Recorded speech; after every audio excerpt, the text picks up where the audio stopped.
성탄절 새벽 주민 2명의 목숨을 앗아갔던 서울 방학동 아파트 화재 현장 합동 감식 결과 부주의로 불이 났을 가능성이 크다는 분석이 나왔습니다.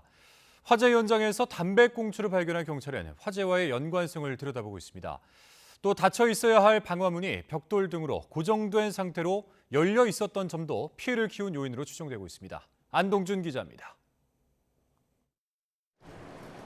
경찰 통제선 뒤로 검은 조끼를 입은 인력이 아파트로 향합니다. 성탄절 새벽 주민 2명의 목숨을 앗아간 서울 방학동 아파트 화재 원인을 밝히기 위해 관계기관이 합동감식에 나선 겁니다. 4시간가량 현장을 살핀 끝에 합동감식반은 부주의에 의한 실화 가능성에 무게를 뒀습니다. 발화 지점 주변에서 담배꽁초를 발견하고 화재와의 연관성을 분석하고 있습니다.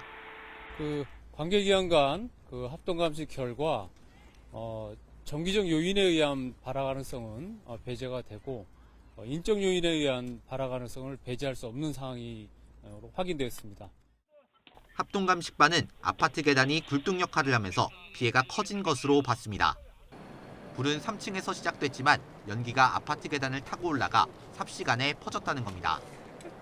특히 화재 때 연기를 차단해야 할 방화문이 곳곳마다 열려 있어 계단으로 대피하던 주민이 숨지는 등 피해가 커진 것으로 추정됩니다.